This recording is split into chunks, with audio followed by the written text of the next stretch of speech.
Your government has failed the Bronx. If you are black, brown, and poor, you have no voice here. That is the message that is being sent to the people of the Bronx. Because just 2 blocks away from here, they put all their money and resources into building luxury buildings for who? Where the starting price is $2,600 for a studio apartment. All these families displaced here, elderly people, children, all being displaced, and nothing is being done about it but words. Bronx deserves a real voice, and people need to stop being bullied around. People don't have places to go. We are being kicked out. We are being burned out. We are being exploded out of our own fucking houses. Right? That's why we're running for Congress. And that's why I voted for you the last time. You voted for me the last time? Oh my God! It's currently 12:30 here in Bainbridge, here in Norwood, one of my favorite neighborhoods here in the Bronx. And today we're here yet again, meeting the constituency. It's raining right now, but I'm happy to be out here, rain or shine, talking to the people, letting them know that they have options. Hey, okay, muy bien. Dale. Thank you. Yes, we're preparing to launch basically a war here. You know, this district has just been, it's the poorest congressional district in the entire country. You got public housing that's collapsing. We just closed down a Catholic school, All Hallows Catholic High School. You know what the graduation rate was? What was the graduation? 100%. In the South Bronx. Why would they close it? Why would they close it? Exactly. They couldn't raise the last $3 million. You're telling me Richie Torres, who has all of these rich donors, couldn't call his donors and say, listen, let's give us some money. We need some money for this school, for this area. Instead of sending the money here domestically, what does he do? He sends it to Israel, sends it to Ukraine. You know, when we've got our own people here, right? And we're taking another increase in the subway soon, I think. You're either going to go up from $2.90 or like $3? Yeah, I think it's going up to $3. Christ, man. It is time that we put the government to work for us again. I want to reconstruct the Bronx.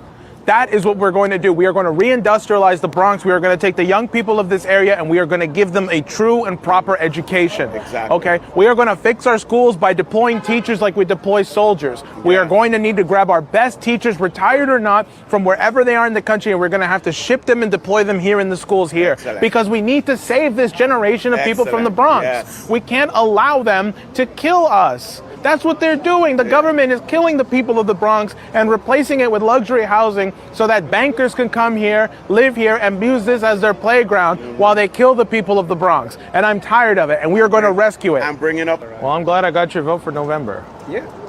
Thank you. So far, you're winning, man. Thank you. You're winning. Good luck. Thank you. Muy bien, Domingo. José Vega. ¿Recuerdan el nombre? José Vega, no hay problema. Ahí está el nombre, José Vega. Fácil. Jose, you got my name. Okay. You got my vote. Okay. Thank you. Let's vote for Jose Vegas. Thank you. Perfect. Can we sign you up? Yes, I'm already. You already signed up? I'm already signed up. I have mail coming in. Yes, I have mail coming in to me and whatnot.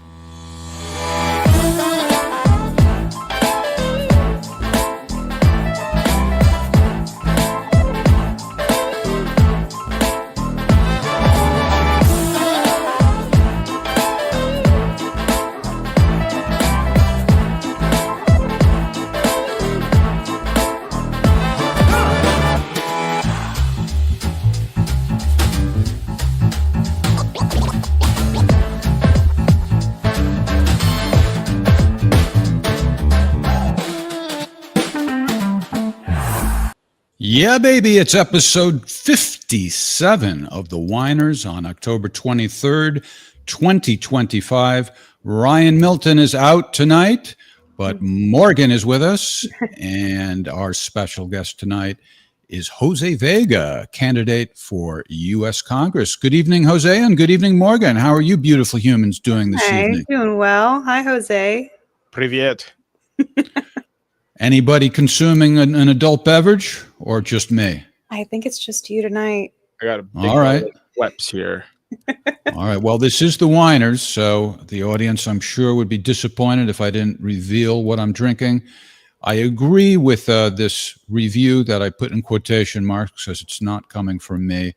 It's a bit one-dimensional, this wine, but my two conversational companions are far from one-dimensional, so that's what counts. I'm ready for zesty chit-chat, if not wine. Absolutely. Great. So are we going to talk about the economic forecasting now? You guys seen the stock markets? It's bad, right? What's some other, Go for it. Well, I was going to mention your event. First of all, what do you think about that? Yeah. Can we tell people what you're doing on November 2nd? I think A the weather Bronx- might be more interesting than the. No, of course.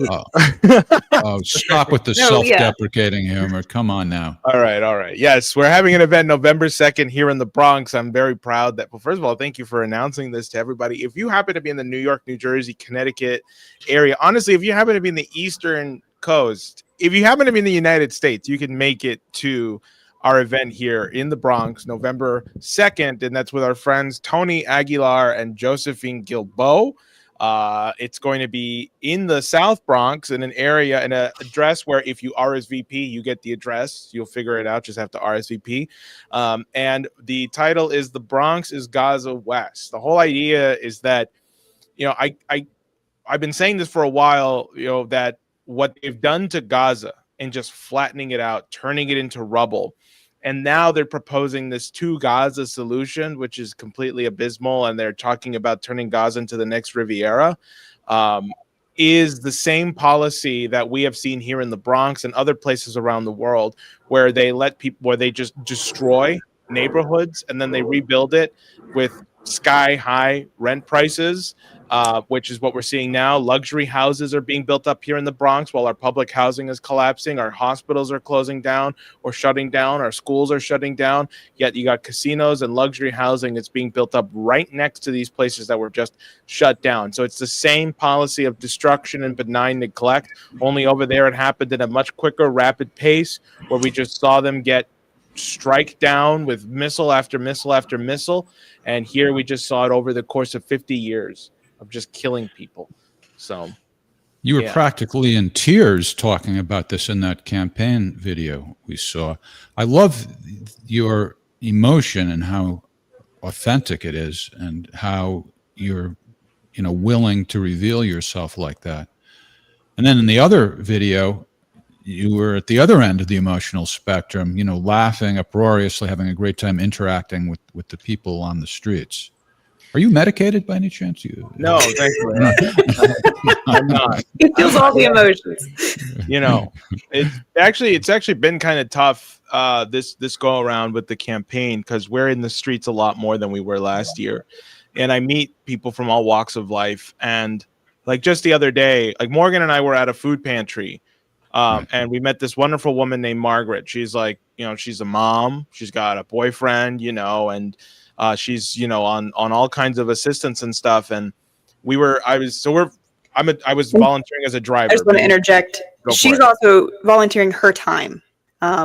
She wasn't there to seek aid from the food pantry, but I think she had said that she does at certain times.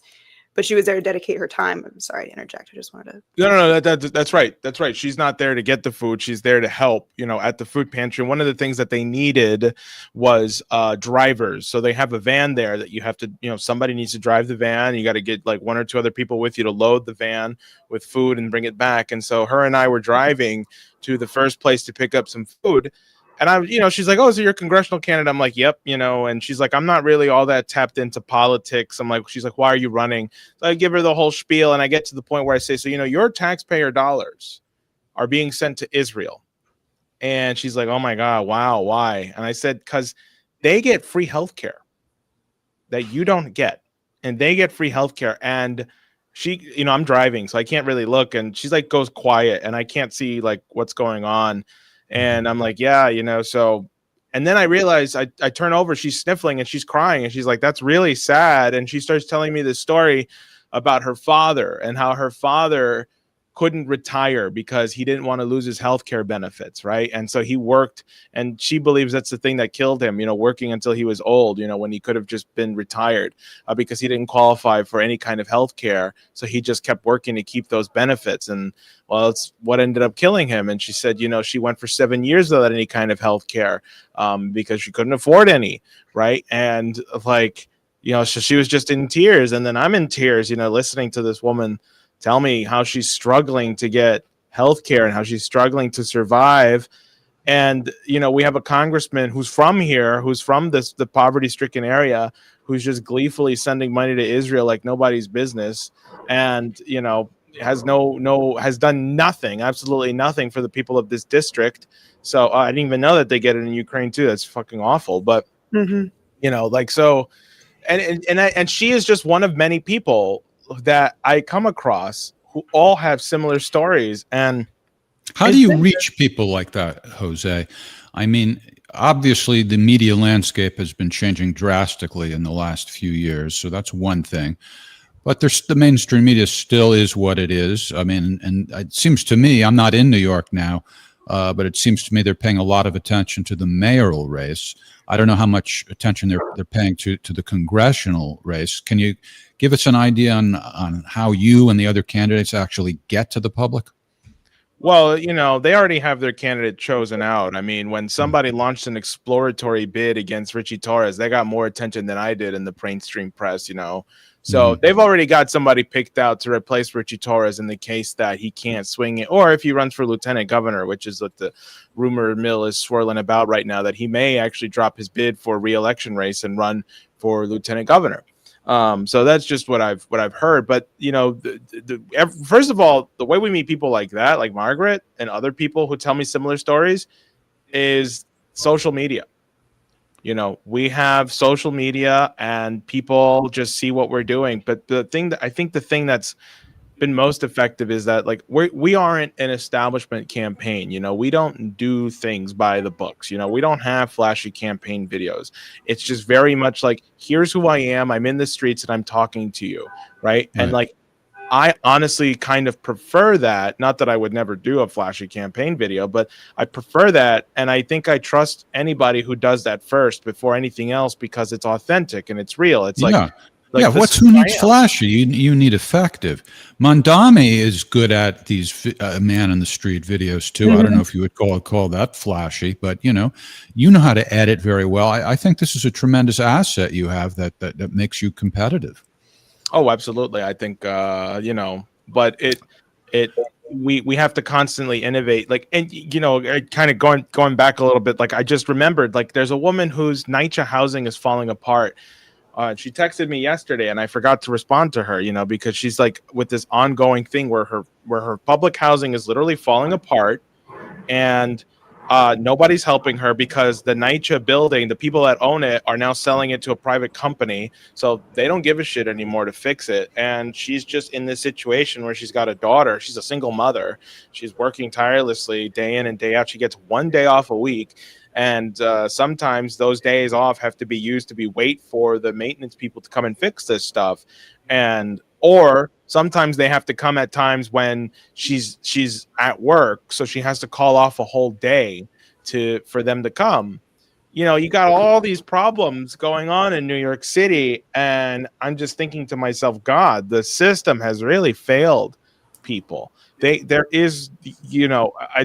a surprise that this hasn't all collapsed yet. And that's my point when I say the Bronx is Gaza West. These people have been left to fend and die, fend off for themselves. They're not supposed to be living. They're hoping that she'll either move out or die so that they can then rebuild that building for luxury housing or for some bullshit speculative price for, $3,000 for some 2-bedroom apartment or something. That's what's going on here. You're not going to take the Gaza analogy so far as to claim there's a genocide going on in the Bronx, though, right? Well, I mean, it takes different forms.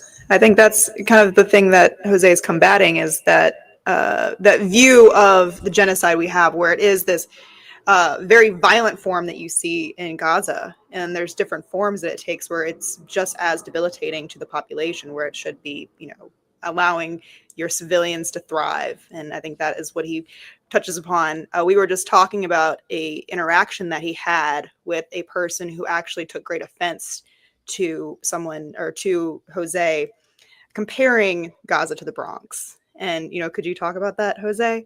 Yeah. So it was at a rally that we did, not too far. What was it, like September, right? That we did that rally, or it was September that we did that rally in front of the United Nations. I know. Oh yeah, that's right. That's when I shaved and I got a haircut.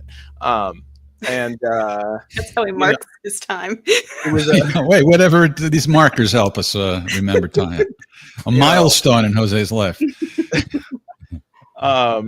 But I remember the day I flossed. It was a day much like today. And that's right. The last time I showered. That was the last time I showered. That's right. No.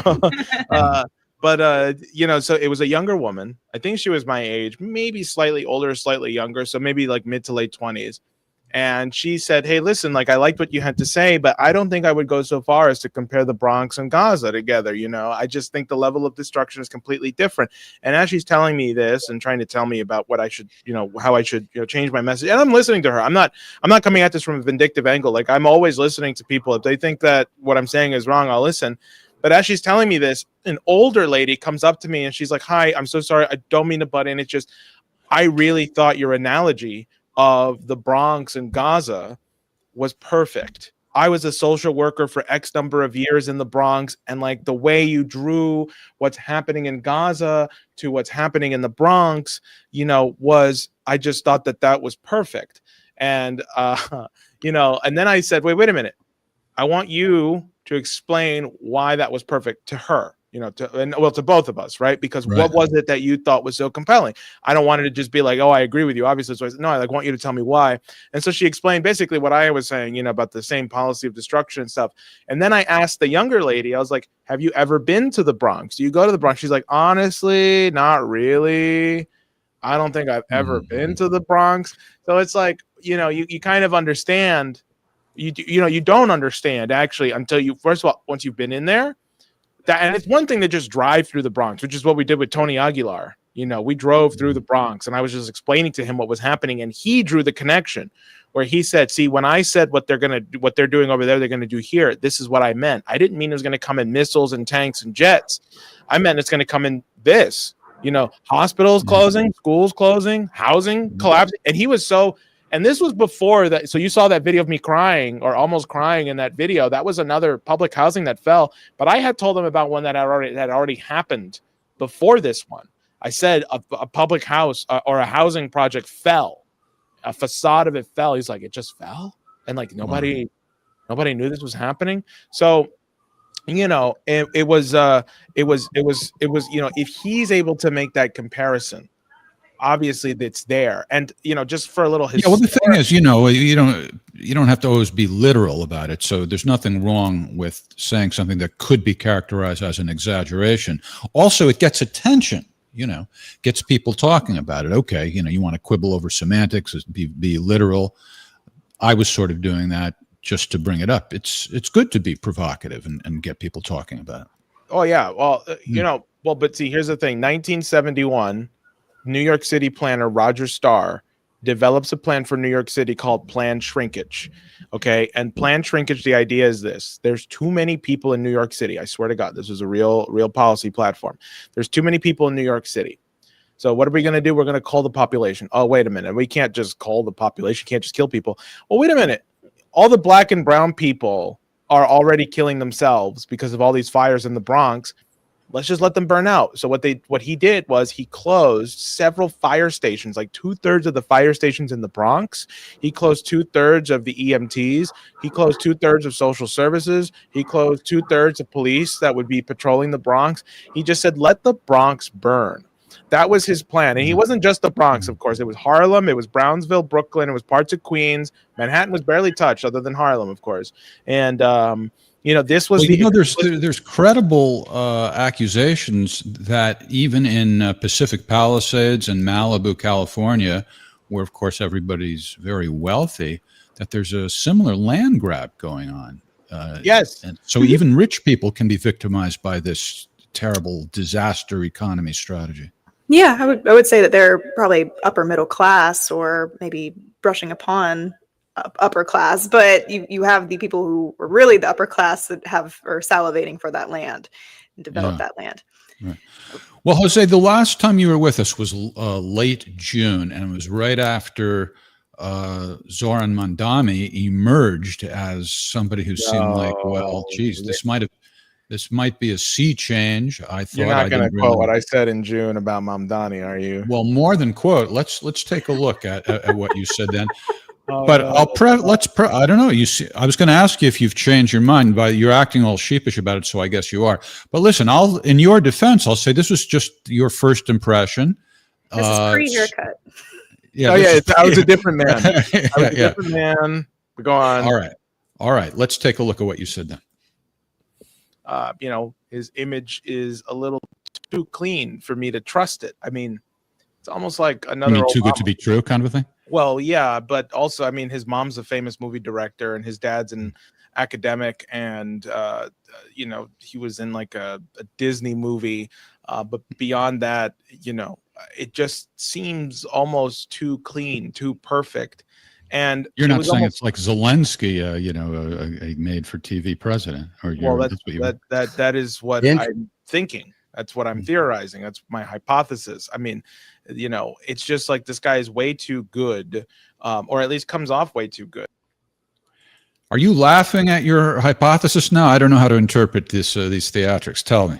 No, well, I'm laughing at how I looked, but but also, I think my assessment at that time was the right one because I look back and it's like I had every right to be skeptical of Zoran Mamdani, but things have changed in the sense that there was one thing in particular that really changed my mind, which was that when a Bronx officer was slain here in Manhattan because of a serial gunman, Zoran Mamdani was visiting that guy's family for weeks, and he wasn't talking about it to the press or anything like that. And the way that was found out was a New York Times reporter went to that woman's house, the wife of the slain officer, to do a story on mass shootings. But the woman herself pulled out photos and was like, look, Zoran comes and visits my kids, and it's him playing with the kids. And I don't know, that did something to me because nobody gives a shit about the Bronx. He didn't have to do that. He didn't win this district. He didn't win this borough. Cuomo won the borough in the primaries, and he didn't have to do that. And the fact that he wasn't publishing it, it made me realize, like, okay, maybe this man is just a human being. And on top of working with people like Father Harry Berry, who poses this axiom to people that there are no evil people. But that's a very tough axiom. I start to realize, like, first of all, I can't be resentful of Zoran just because of where he comes from. We all come from somewhere, and he happened to just be born, with better circumstances than most, right? And his mom is still a famous movie director, but she's honestly, she would never visit Israel until that apartheid wall comes down, and I can honestly respect that, and I love that. And I think the reason why Zoran Mamdani is succumbing to a lot of the bullshit. So, first of all, my official take is I'm gonna vote for the guy. I mean, I wish it was ranked choice voting because I really like Curtis Sliwa, and I can't. I want to talk to you about that too, but I also just want to clarify the whole reason I brought it up, and I was very eager to bring it up back in June, and I still feel the same way. But I felt like that could be an indication of a sea change in electoral politics everywhere, and in New York in particular. People are just fed up with politics as usual, and I thought it might be a good harbinger for you and your prospects. You're obviously a different candidate, but the comparison is also obvious that you're an outsider also. And do you see that as? Do you feel that maybe it's more of a real thing now instead of a pipe dream? Do I feel that, like, what exactly? Being elected is a real possibility because the electorate really is open to drastic changes. Well, I'm supposed to say that I will, that we are going to do everything we can to win, and that our objective and our intention is, of course, to win. But well, let's be realistic. If people, the only way that's going to happen, we just raised over $100,000 year to date. I mean, that's a pretty big deal, especially we don't have any formal backing right now. We don't have the DSA. We're not PSL. We're not Justice Democrats. We're not this one. We're not that one. Right. And if anything, we did that with the LaRouche name attached to us too, which I know is like toxic as hell. But, the fact that we were able to do that and we kept the office open even after the last election, I think goes to show that we are building something real. But that being said, $100,000 is a drop in the bucket compared to the fact that this man, I just checked his FEC reports, is now at $14.5 million. Okay, between June or the beginning of July to now, he raised another $1.5 million. Okay, he's clearly gearing up for either a re-election campaign or for running lieutenant governor. All right, so he's clearly very intimidated and afraid, especially because, Jeff, I don't know if you know this, we're in the primary now. I think you know this now, yeah? Yeah. Oh, okay, great. I wasn't sure how you're going to react, but good. But he's very clearly intimidated by the fact that we are here and we're going to challenge him. And as of right now, it's a head-to-head race between me and Richie Torres. There's no other Democrat as of right now. There might be, and that's a way to protect the incumbent. By the way, you just flood the race with more candidates. If there's more candidates, you split the vote, and the incumbent usually gets the advantage because more people already know him. He's got more name recognition, yada yada yada. So, but Morgan, I think he's agreeing with me in a roundabout way that the whole climate is different now. There is something similar to the campaign. I think that the major difference is that you have this appetite for anti-AIPAC candidates. And I think that Jose really jumped on something very critical, was this video that he created months ago where he talked about how AIPAC actually captures, or AIPAC-esque groups captures these candidates long before they even reach federal office. And so I like to kind of position caution to everybody that sometimes AIPAC will take on different super PAC names. So while, this candidate might pledge to not take AIPAC money, they might still be taking some kind of Zionist form to make them, sympathetic to Israel's crimes. Absolutely. But I think that there is this clear appetite, because you see AIPAC even taking this position to alert their top donors to just donate to the politicians directly instead of through AIPAC. So I think that is the glimmer of hope that we see, is that Jose has been on the front lines kind of calling out Richie Torres, who is one of the best well-funded politicians through AIPAC. And as you said, Jose is an activist. So are there any activist groups that are supporting your campaign? Just the LaRouches? No, that's not true. It's not just the LaRouches, but there's no, look, I don't care whether or not we have, DSA backing or any other groups right now, because quite frankly, DSA is very powerful in the sense that they organized Mr. Mamdani, but I'm trying to build something that's truly independent, that people around the country can trust. I don't want to be bought and bossed by some group here or there that is going to try and impose their demands on me. I'm trying to rebuild accountability. I'm trying to rebuild transparency, whether it's here in the Bronx or someone in Butte, Montana. I want both of those people to think I have to help get Jose elected, and whether that's through voting or donating. Because that's the thing. That was my initial point with bringing up this whole drop in the bucket. I can't do this unless we break $1 million. We have to become $1 million campaign. And the only way we're going to do that is with people like you, people who are watching at home. The legal limit that you can donate is $3,500. The way you can skirt that is if you open up a super PAC and you go through some shady back end deals. But all I have is you, and all I want is your support. I want your real support. And so this is my plea to everyone who's watching right now. If you honestly want to see me take down Richie Torres and take advantage of the electric atmosphere that's here in the Bronx, I need you to donate and sign up to support. Because here's the thing. They're going to try to flood the zone with other candidates that are not named Jose Vega, who's attached to the LaRouche organization, so that those people can be the people that the establishment wants to replace Richie Torres. Especially if Richie Torres decides to run for lieutenant governor, you will see the DNC back somebody who is not me, and they will do their best to ignore me. They will do their best to slander me. And if you want to help me break through that, you have to donate so that we can actually make an impact and get a name going. So you can go to votevega.nyc and you can donate. I think there's another way you could enrich yourself besides a PAC. I think you could marry somebody and then make your wife your campaign manager and give her a big fat salary. Couldn't you do that? How did you know that was my plan? No. I think you can. I think that is a way in which people do. Or for example, like you can hire somebody to be a consultant. What's this guy? Wesley Bell bought his friend a $23,000 car for the campaign funds, and like, I didn't know you could do that. And then gets kickbacks. Yeah, but I mean, it's a little bit cleaner if it's your wife because you share money anyway. But Morgan, are you available? He can throw you. He can throw you. I do want to address this question that I wanted to bring up earlier. Just to ask the kind of the forum or the what is this town hall going to look like, Jose? Is it? Can we test hopefully there'll be intervention. There'll be interventions to give Jose a taste of his own medicine. Are welcome, right? Yes, people are welcome. That's the point of a town hall. It's to ask questions. I mean, the way it's going to be structured is I don't think I'll be moderating. Somebody else might be moderating. It'll be me, Tony, and Josephine. We'll do little presentations, maybe about 10 minutes each. And I want the rest of the time to be a Q&A.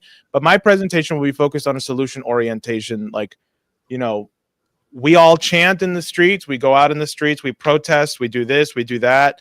But it's like, what do we actually advocate for when we're out there, right? Because if you say stop the genocide, now they'll say, well, we have a peace deal, and it's a phony peace deal, and like Israel's over there bombing the south of Lebanon right now, and they're killing people in Gaza still, right? So what do you actually have to advocate for, and how can that solution be the same for Palestine and the same for the Bronx, right? So the subtitle of the event is an Oasis plan for the Bronx, an Oasis plan for Gaza. And the idea is, of course, we just have to rebuild. Atonement. The only way we're going to atone for what we've done to this poor country in Gaza, the only way we're going to atone for the 50 years of benign neglect in the Bronx or anywhere in the country, is to just give people a better future. We cannot bring back the lives we lost. Okay? So, boom. Beautiful. Wow. That's from so the four issues that you are emphasizing on your website are right there for folks to see. The last time you were with us, we were talking about that second one there, make the Bronx the center for reindustrialization of the United States. Yes. For those who didn't catch it the first time, why don't you tell us a little bit about that? And I also want to ask you about California Forever. Are you aware of that concept? No, but you will tell me all about it. Well, instead of me telling you, let me just show you a news report because I'm curious. I mean, I guess it would take you some time to really look into it, but just based on your impression, I'm curious what you think of it and how it would compare to what you envision for the Bronx. Okay. Well, California Forever owns more than 100 square miles of land here in Solano County. That's twice the size of San Francisco. On it, their plans to build a new city now also include a massive manufacturing hub. On quiet Solano County farmland, the vision backed by Silicon Valley investors to build a new city of 400,000 people evolves. But really, we're going back to what the Bay Area and Northern California used to do back in the 60s and 70s and 80s, when it was the center for manufacturing and particularly high-tech manufacturing in America. The Solano Foundry is pitched as the largest manufacturing park in the country. California Forever's CEO says hand in hand with his proposed new city and a planned shipyard. You provide a place where all of these companies that are doing incredible work in Silicon Valley can manufacture things in California instead of sending all of those jobs to Texas or Florida. Jim DeClo, a Solano County professor, has opposed the project since the start and is behind Solano County's voter-backed Orderly Growth Initiative. The entire growth strategy of Solano County for 40 years has been designed exactly to prevent a California Forever. It's the cost of roads, sewage, and water for a development of this size that some Solano County taxpayers fear will land on their backs.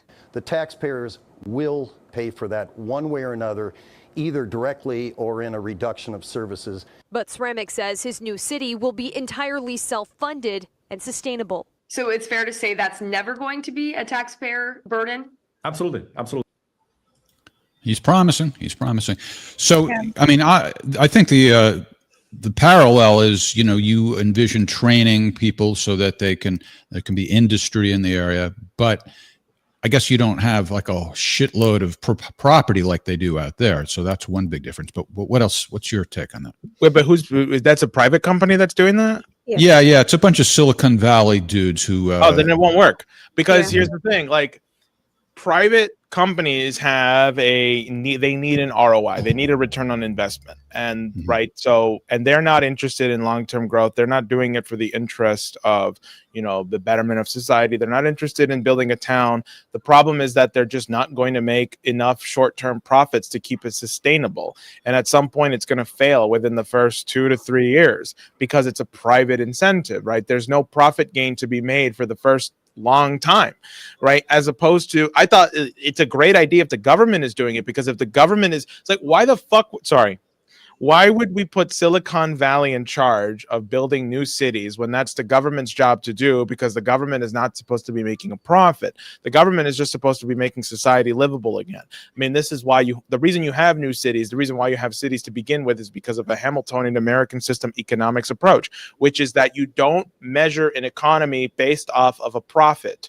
You measure an economy based off of your growth as a society, which you measure that in terms of manufacturing. You measure that in terms of quality of life. You measure that in terms of people's healthcare. You measure that in terms of people's education, right? If your economy is geared to making sure that you have an educated, well-living society where the homeless population isn't so high, right, and people are getting a viable education, and people have healthcare, and people have the means to work a productive job like manufacturing, see, that's an economy where you're paying people in factories to make steel and glass and other things that are needed for a city.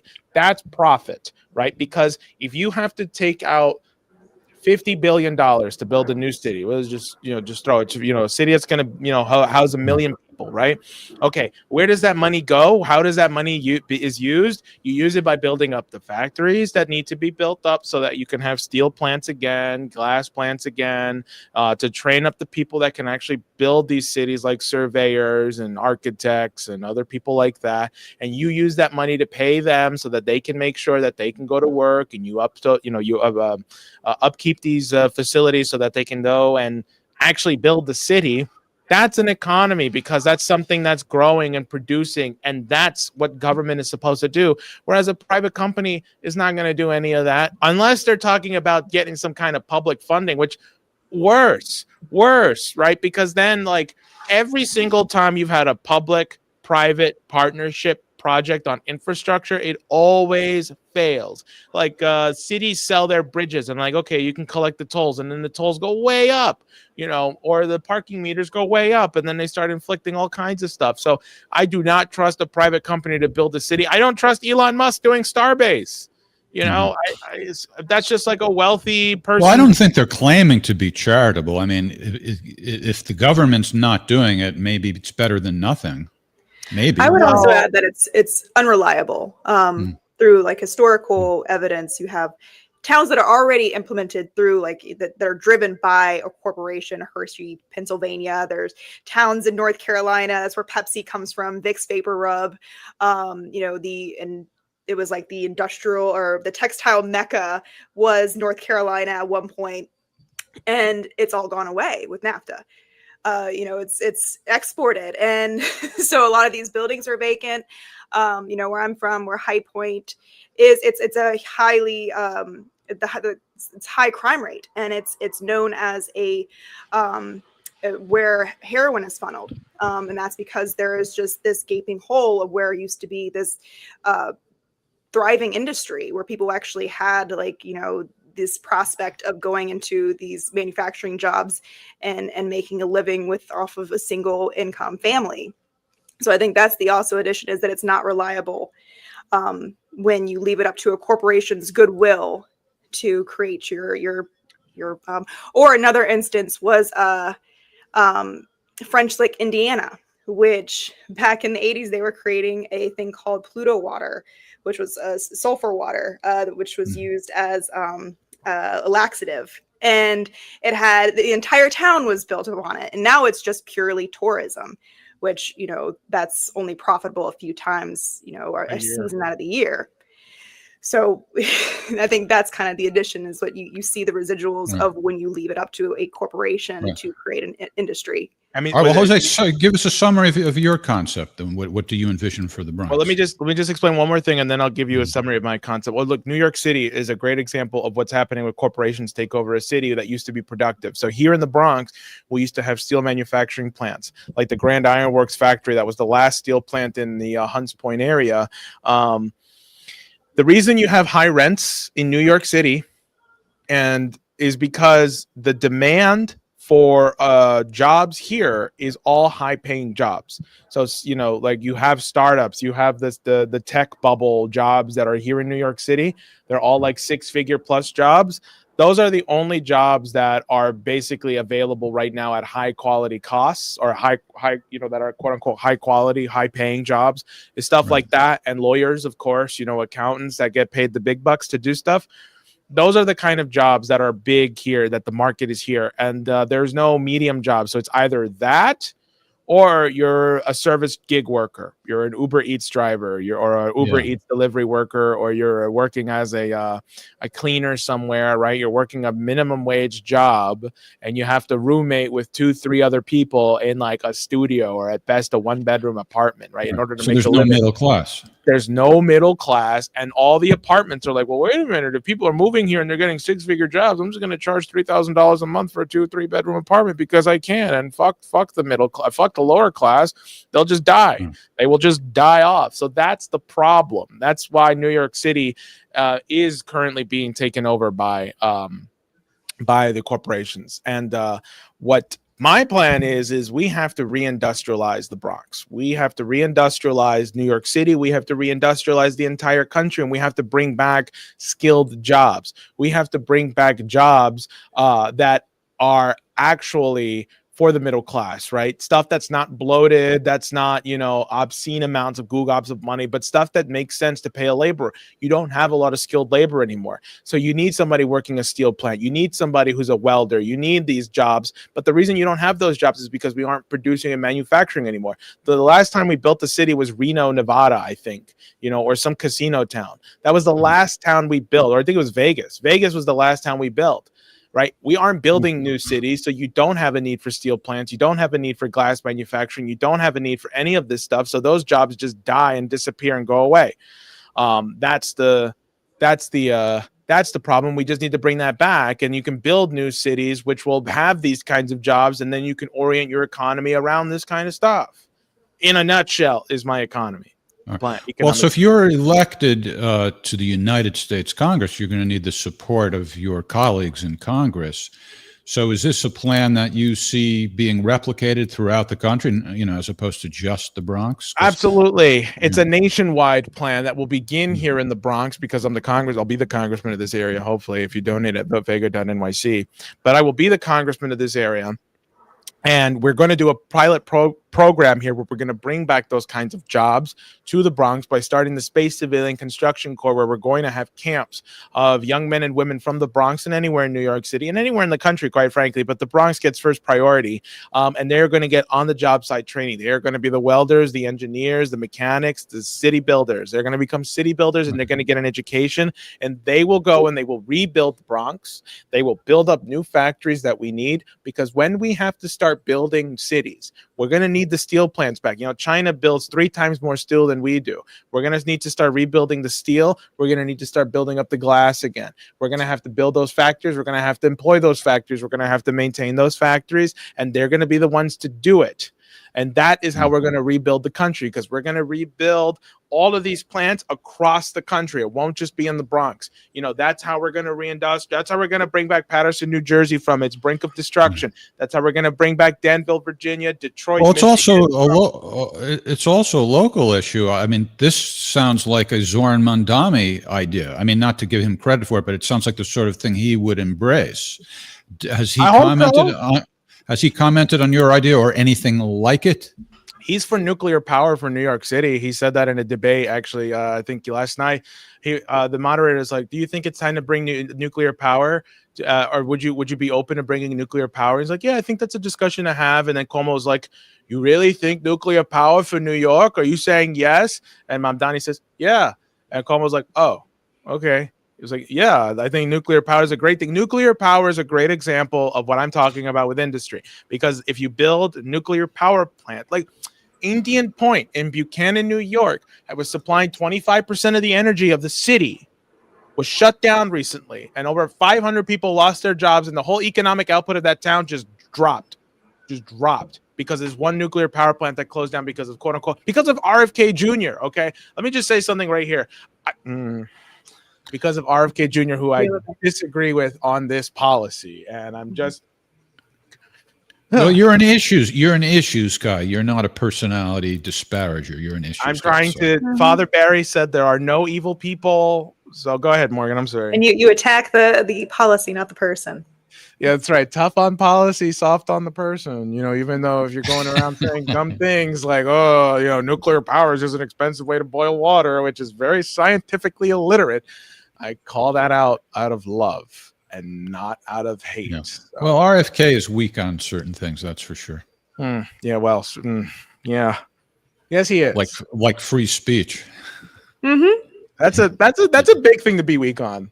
But yeah, it sure is. It sure is. Yeah, not. Anyway. Yeah. So where were we? I don't know. All right. Well, let me ask you about the mayoral race, because this is a local issue as well as a federal issue. You mentioned earlier Curtis Sliwa, and I know you issued a statement saying you hope he doesn't drop out. And I feel the same way. I hate when people get pressure to do that sort of thing. I grew up in Connecticut, if you call what happened to me growing up. Let's just say I spent my childhood in Connecticut. I don't know if I actually grew up, but it was the New York media that we got in Connecticut. So I've been aware of Curtis Sliwa for a very long time. And then I lived in New York for 10 years. So I know who Curtis Sliwa is, but I'm not all that familiar with his campaign platform. And so given that a lot of people think Mondami is this horrible communist who's just going to ruin the city, I'm not saying this is my opinion, but this is apparently what a lot of people think. And a lot of other people think Cuomo is just intolerable because he's corrupt and he, sexually harassed women and maybe worse. Why isn't Sliwa more of a favorite? What's the way people perceive Sliwa in New York? That's a good question. I think it's because he's a Republican, and New York City is just not heavy Republican unless you're in Staten Island, and now the Bronx. More leans more Republican in the Bronx than you would think. I think also because Curtis, he's attached himself to the Republican Party.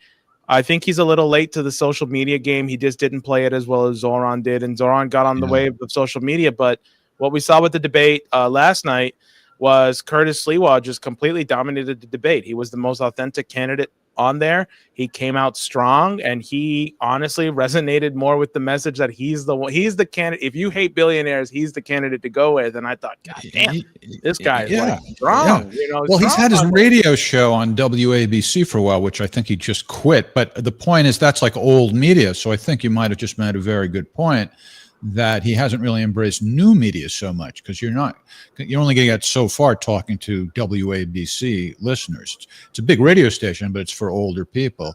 And he's a Republican, but he doesn't come across at all like the stereotypical Republican. No, he comes across as very New York, blue collar, always on the subways. I mean, maybe fighting crime is kind of a Republican issue, but I don't know. You know what I'm saying? He is very, very appealing to my mom. And in a different world, maybe he would have my vote, but I have to give it to Zoran. I mean, I like Curtis a lot. I really do, and I know he's controversial because of, he's lied. He's set up, certain staged incidents for the Guardian Angels to do what they do. But quite frankly, like, no matter what you think of Curtis, he is a real New Yorker. He is a very flawed individual, just like all of us are. And I think he is the real deal. And that came across in the debate last night. And honestly, I'm thankful that I saw this joke on Twitter, and I agree with it a lot. It's like, thankfully, I'm not a single issue voter, because if I was, Curtis would have my vote, and that is cats. Curtis owns like 16 cats, and he talked about making Gracie Mansion like a place where people could come and adopt cats, and like that is so close to my heart, you know. And but there's just more to him than where there's more to running a city than meets the eye. And right, you know, well, the other thing is polls aren't always so reliable. I mean, do you think there's a possibility that he has more support than is being, you know, than that shows up in the polls? I will be honest with you, it's interesting because Sliwa really does resonate a lot with me. He like Zoran, and I'm saying this as somebody who, listen, Zoran's going to be my mayor, and I can honestly hope he's going to be the best thing for New York City. I really want him to be. Like, I'm not trying to be a hater to Zoran. I could be working with him conceivably if I'm in the Congress, right? But like, I don't think Zoran did a good enough job. He has been doing it lately. But I don't, like, early on, especially during the primary, I don't think he did a good enough job at appealing to the actual working class New Yorkers, who are like, and I think that's a big reason why he didn't win the Bronx. You know, Cuomo won the Bronx. He didn't win the Bronx. And there's just something about Sliwa where I believe Sliwa when he says, I really do want to fight for you. Whereas Zoran was getting the people like you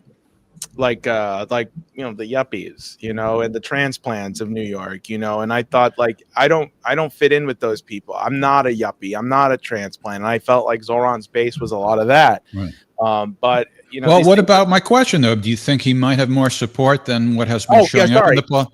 Yeah. I'm sorry. You got to remember, I'm bad at this whole political stuff where you're supposed to keep your answers short and concise. No, that's okay. I mean, I'm here to steer you back on track. The other thing is, no matter what we think about the polls, even if we consider them reliable, I don't think there have been any polls since last night's debate, right?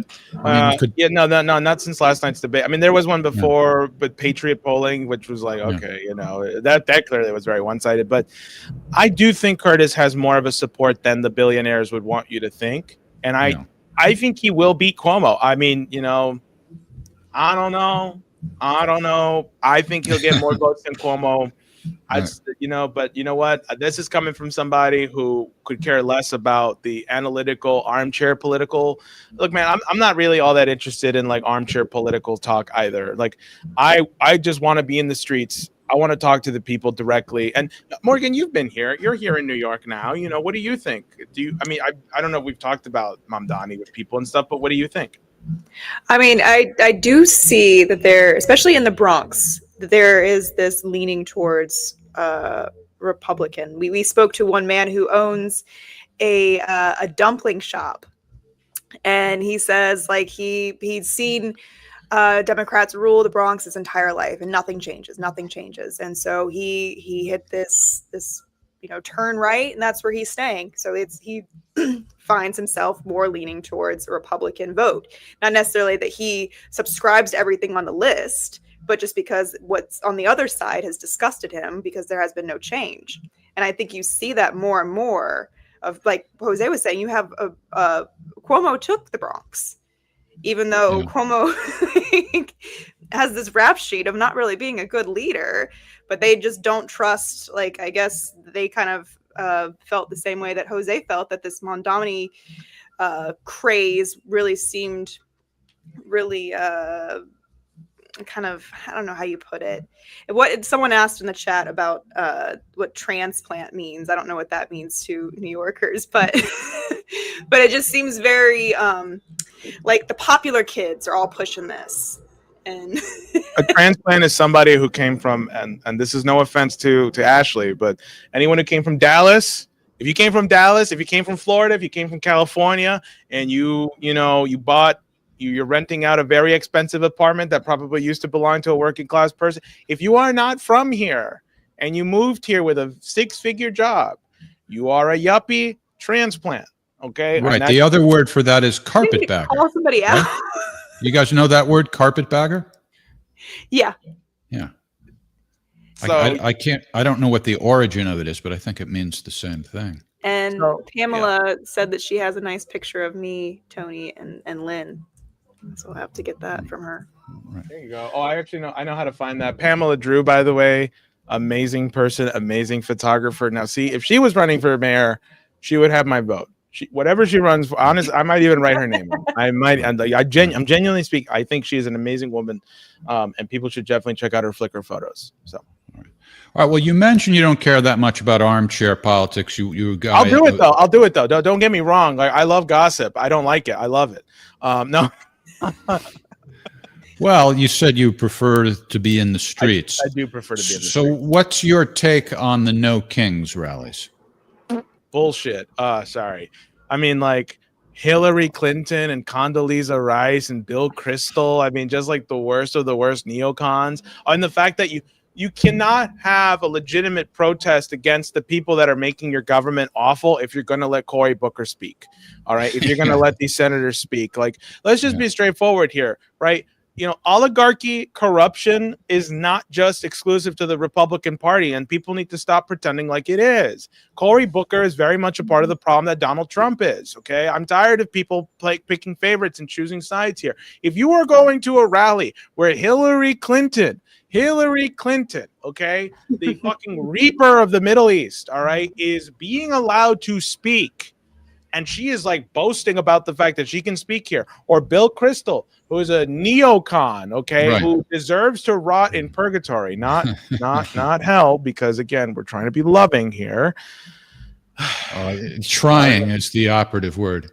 You know, Failing. That's okay. Exactly. She didn't even live in New York, and somehow they let her be senator of New York because of name recognition alone. That's when the gentrification started here in New York. It goes back to Hillary Clinton. And again, anyway, I'm sorry. The point is, like, it was just a cheerleader rally with no demands, and they were telling people who were there with Palestinian flags to cool it. What the demands. No demands. They don't make any demands. They don't even have a purpose. Just on the people who were going to not be loud and disrespectful and let you fuck you. Here's a video that sums up what got them there. We don't know. When do we want it? Also unclear. Why do we want it? Because it was forwarded to us in an email, so it must be true. Yeah! There you go. Well, I just want to say, I know that, like, I know people who, like, the people that boosted the event, yes, like the Hillary Clintons, the people that were talking about being sympathetic to, push this war in Ukraine, those are all evil actors. But I think that they are capturing good faith people that are disgusted with something that maybe they don't fully understand, like they don't understand the grasp that it is just as corrupt on the other side. But, I know people that they have this good intention where what they see right now, just because they are this kind of coming to and understanding what's happening, are disgusted with what's happening.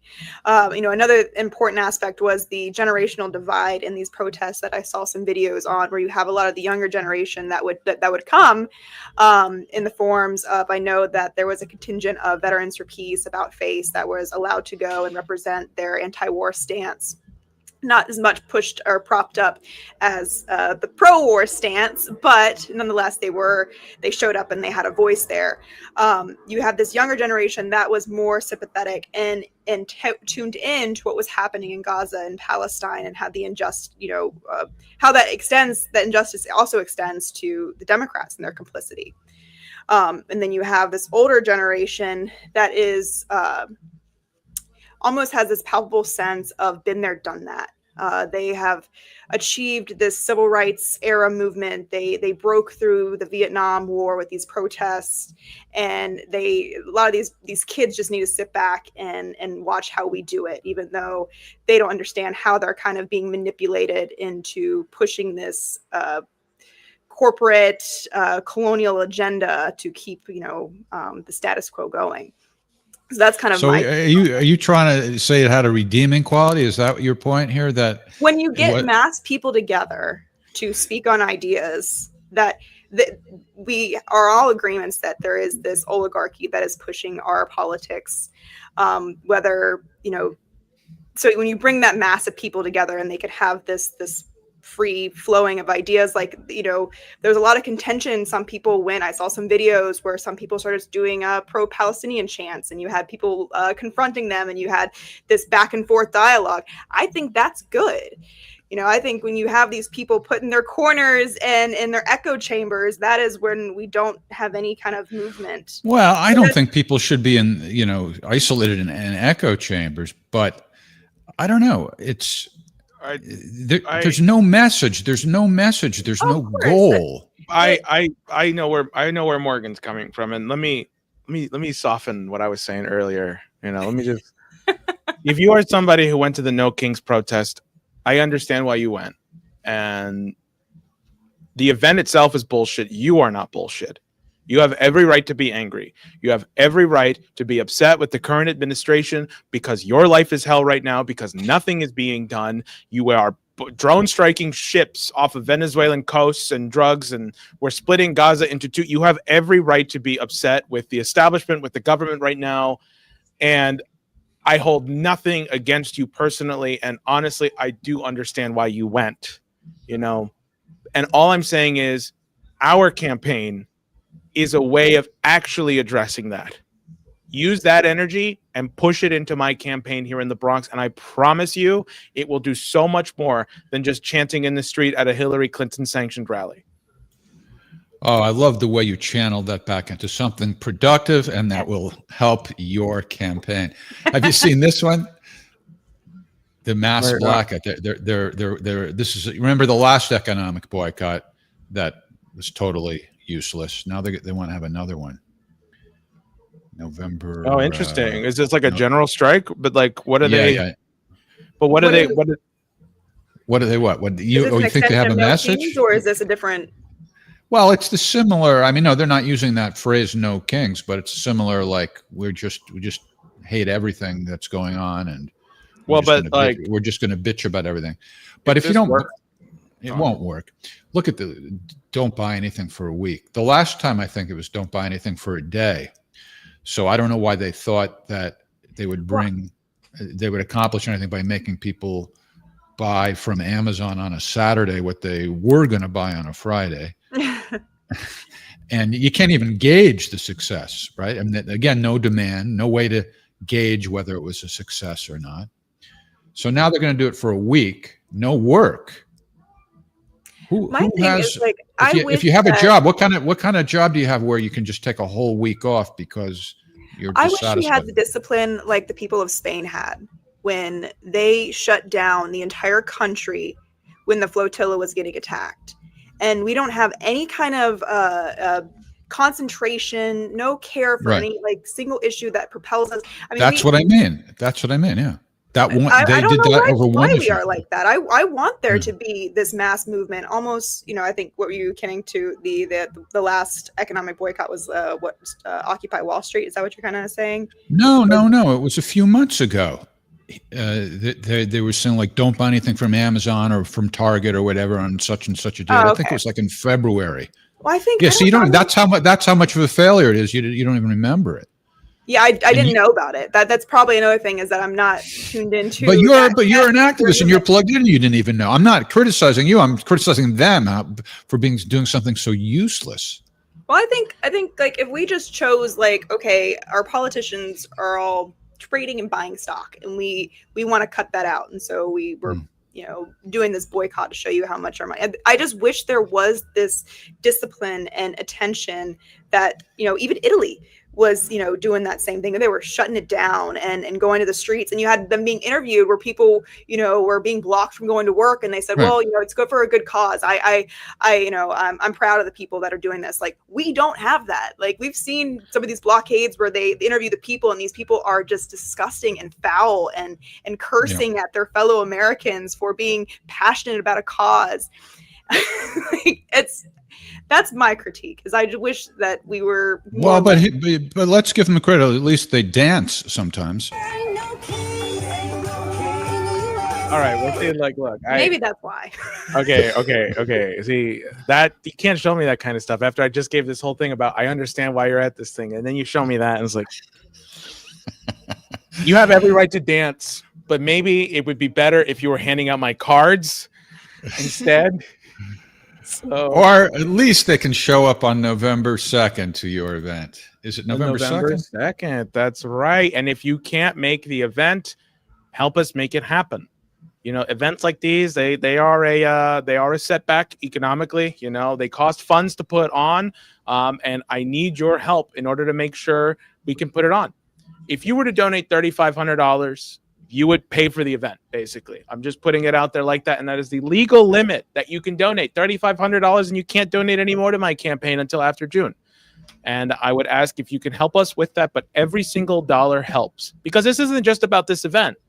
We're going after Richie Torres. He's got $14.5 million in the bank, and we've got a measly 100,000, and it's not even in the bank. That's just how much we've raised, you know. And so we need to get to that level, and we're only going to get to that level if you help us get there. So please consider signing up at votevega.nyc. That's where you can RSVP for the event and donate to my campaign.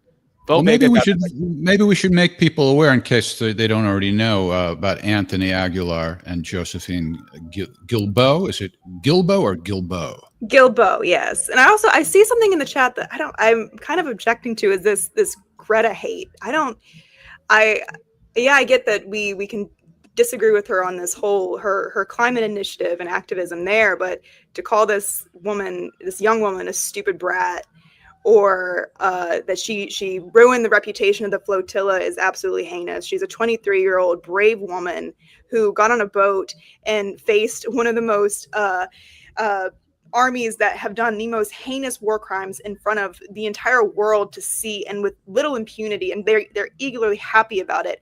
And she faced that like a champ. She got essentially assaulted by them, and her luggage was returned with the term whore Greta. So I just find that completely disgusting, that, you know, if you want to say that she's a brat, why don't you try getting on a flotilla and going and facing the Israeli army? Damn, yeah, great. I have mocked her myself in the past, but I read her account of how she was treated by the Israelis, and it's just terrible, totally inhumane. Yeah, Greta Thunberg is a queen, and we will not tolerate any Greta slander here. She is a hero in my book. Okay, that is a woman. If he told me to go to the No Kings protest, I'd be front and center. Well, I don't know about that. I mean, I still would have my autonomy on that, but I just find that that's a disgusting way to talk about a young woman, especially a young woman who is, you know, willing to, you know, sacrifice herself for people she doesn't even know. All right. So for people who don't know Josephine Guilbeault or Tony Aguilar, why don't we show the video of them causing trouble at a congressional hearing and getting dragged out? The government is complicit in genocide. You have an obligation to the Constitution of the United States. I'm a disabled veteran. There's a genocide! There's a genocide! You are all complicit in genocide. Ma'am, you're not allowed to film in here. We told you this earlier. You're complicit in a genocide! You're complicit in a genocide! Eddie, there's a genocide! Eddie, there's a genocide! Come on, Eddie. There's a genocide! You're complicit in genocide of the Palestinian people! You are complicit! Come on, Eddie! Eddie, help us! Eddie, help us save them! Come on, Eddie! The Israeli terrorists are committing a genocide, and the U.S. Congress and Senate are complicit in funding the bombs that are forcing children to be slaughtered and massacred. Shame on this government. The United States of America is complicit in genocide. The Israeli terrorists are starving children. If they'll arrest veterans, they'll arrest you. Stop the bombs! Stop the bombs! Stop! Shame on you! You're complicit! This is your legacy! This is your legacy! Why are they arresting you? They're arresting us for speaking out against genocide. Stop the bombs! The U.S. Stop Congress the bombs! is paying for the Stop death of children. slaughtering babies! Women and children. Stop slaughtering babies! We are being arrested right now for interrupting a foreign affairs hearing on nominations because the U.S. is complicit in genocide. They are complicit in the slaughter of babies. When the United States Congress comes after veterans, they will come after you. Every American sitting at home right now needs to realize that you are paying for a genocide. Take this one. Rise up! Rise up, America! Rise up! It is time to take back this country from these corrupt politicians. It is time. It is beyond time. We're going out to the loading dock. All right, let's go to the Thank you loading for your dock. service. So those are your two featured speakers at the November 2nd event. Absolutely. You may not have these establishment organizations endorsing you, but I guess by virtue of the fact that they're speaking at your event, that in essence is an endorsement, right? Yeah, absolutely, and they will formally, hopefully, endorse me on the day of. But I do just want to say like one thing here, and then I'll pass it off to Morgan for her concluding remarks. Sometimes it's difficult for me to look back, and because I'm so focused on what we're doing, what we've got coming ahead, and I realize that I've been carried so far by ideas and ideas alone.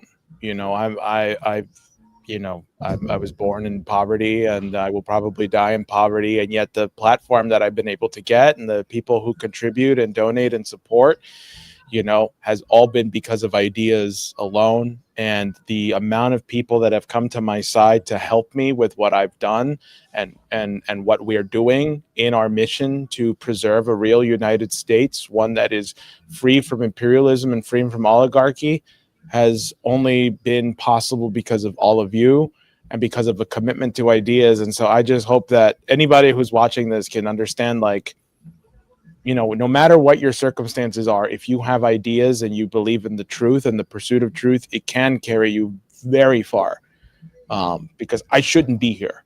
And so sometimes I think about oh God, what's going to happen next? But it's like, honestly, I shouldn't even be this far. So why even stress what's going to happen next? Because we're here, but we're here and we've only got much more to go. So I want to thank you, Jeff, Morgan, Ryan, who's not on, for believing on me since day one. And you have the Winers endorsement, that's for sure. That's the swing one. Oh man, I was really hoping you weren't going to go for Richie Torres. Oh man. Last night on Ask the Inspector, Ryan and I were trying to talk Scott into endorsing you, and he feels like he needs to be an independent journalist, and if he endorses any political candidate, then he won't be perceived as an independent journalist. But we tried. Here, let's show you a little clip from last night's Ask the Inspector. Join us tomorrow night on the Winers at 7 p.m. Eastern Time, when we will welcome our special guest, Jose Vega. Does Jose have your official endorsement, Scott? I know you're friendly with him. I don't know if there's an official endorsement. I told Jose that I can't endorse. I can't endorse any politician that's campaigning for office, because that would put me in I'm supposed to be an impartial journalist. I know I'm a Putin's puppet. Some people ask, Project 38, the movie. We actually have the film in the can. Your favorite New York candidate's supposed to be helping me edit it, but he's busy running for office. It is not me. So we'll find The one you're not endorsing, but you are fond of him, and unless he doesn't finish your film on time, right? Then, in which case, you won't even be fond of him, right? Telling you right now, the endorsement, if it were ever to come, would only come with a completed edited video. There you go. A quid pro quo deal we negotiated for you. He's cheeky. Go ahead, Morgan. Because we're in communication with Scott. He knows the whole deal. So all right. He's putting it on me? He's putting it on me? Okay. He is. Very blatantly, but he's also very busy. Okay. If you have been keeping up with what Scott's been doing, he's definitely been traveling a bunch. You know what? If Scott wants my endorsement, we're streaming to Scott's channel right now, by the way, on X. So. He's graciously hosting us. Yeah. We'll help you get that. We'll help you get that we're on that it. going. That's right. All We right. are on. Yes. Timothy, All I thank can you. say is Ryan and I were trying. I mean, I don't know what's going on with this behind the scenes film stuff. So Much appreciated. It's very kind. I guess All my right. concluding remarks would be, to encourage people, yes, donate to Jose's campaign. He's definitely someone worth a backing and putting your cart behind, and he'll All make right. you proud. So, And go to the event on November 2nd at an undisclosed location in the Bronx. Is that to keep away the troublemakers? Well, we do get a lot of death threats. We do get harassment from the Zionists, of course, and Mr. Aguilar is no stranger to it. And, whenever you do something that's right, you do attract Satan, who tries to scare you and intimidate you. So, just for the safety of the people who are going and stuff, I just, the address is RSVP only. And you'll receive it, I promise, once I call you and I check you and say, hi, how are you doing? So, But you can assure the public that you have a comfortable venue where they will be able to see and hear and soak in all. Absolutely. It's a very nice venue. It's a community-centered, oriented venue, and that's all I'll say about where it is. And it's a historic place as well. And yeah. All right. Once again, the Whiners unhesitatingly endorse Jose Vega. Thank you, Jose. Thank you, Morgan. And thanks to our beloved audience. Join us next week for our 3 podcasts. We added another podcast. On Tuesday nights, we have a show called Probable Cause. We deal with crime and punishment issues that are in the news. Wednesday night, Ask the Inspector, and Thursday night, The Whiners, all at 7 p.m. Eastern Time. So check it out. Thanks a lot, everybody. Take care, and good night. Good night.